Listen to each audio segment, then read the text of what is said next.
धम्म प्रभात, बहुत बहुत साधुवाद। बुद्ध पूर्णिमा की, त्रिपावन बुद्ध पूर्णिमा की आपको हार्दिक हार्दिक शुभकामनाएं।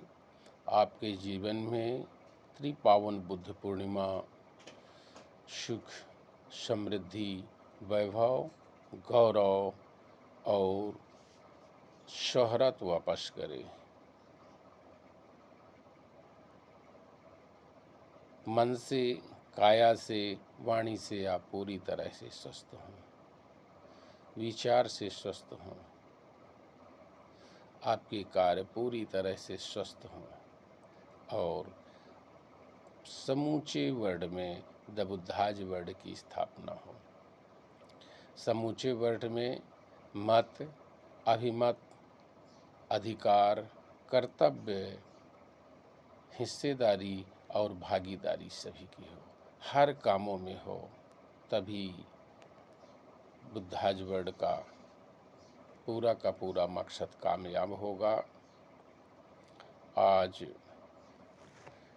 सभी के सभी लोगों को मन की अनंत गहराइयों से हम सभी लोगों को प्राणी जगत के कल्याण के लिए, वर्तमान में गर्मी का समय चल रहा है, आपके अगल बगल वनस्पतियां हैं, अगल बगल छोटे जीव हैं, उनकी भी आप पानी रख करके, सुरक्षा करके उनकी विलुप्त प्रायः प्रजाति को बचा सकते हैं। पानी रख करके छोटे छोटे पक्षियों को पानी की व्यवस्था कर सकते हैं। बहुत सारी, क्योंकि वर्तमान कुछ दिनों से जो सरकारी रुझान रहे हैं वो ये रहे हैं कि चाहे हंसदेव का जंगल हो, चाहे तेलंगाना का जंगल हो, चाहे उत्तराखंड का जंगल हो, चाहे छत्तीसगढ़ का जंगल हो, चाहे मध्य प्रदेश का जंगल हो, चाहे महाराष्ट्र का जंगल हो, चाहे दक्षिण भारत का हो, चाहे असम का हो, सबके सब जंगलों में क्षति पहुंचाकर उनको नष्ट किया गया है, जिससे प्रकृति की अभूतपूर्व क्षति हुई है।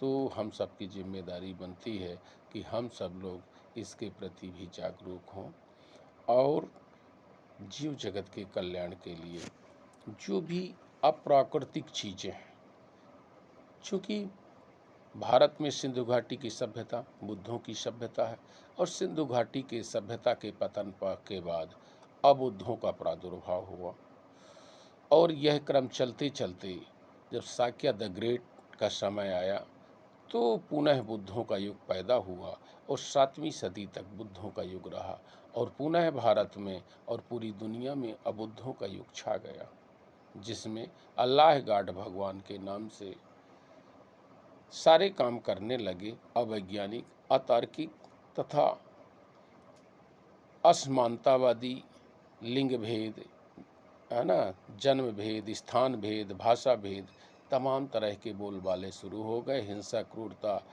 व्यभिचार, ठगी, लूट और इन सब का बोलबाला हो गया।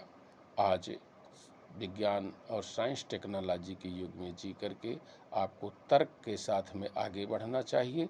हर तरह के भेदभावों, हर तरह की बुराइयों को, हर तरह की अच्छाइयों को लेकर चलें, हर तरह की बुराइयों को ख़त्म करें, हर तरह के भेदभाव को ख़त्म करें, हर तरह के शोषण, अन्याय, अत्याचार से ऊपर उठ के हमें एक नई बहस करना चाहिए, नई शुरुआत करना चाहिए और सबके साथ मिल के चलना चाहिए। यह पूरा दुनिया एक परिवार है।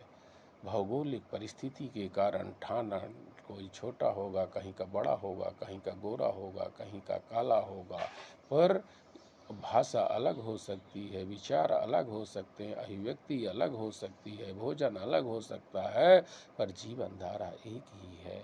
इसलिए हम सब लोगों को पूरी दुनिया से करुणा और मैत्री का संबंध स्थापित करके पूरी दुनिया में सुख का शासन लाएं और दुखों की मुक्ति करें। बहुत बहुत शाबाश।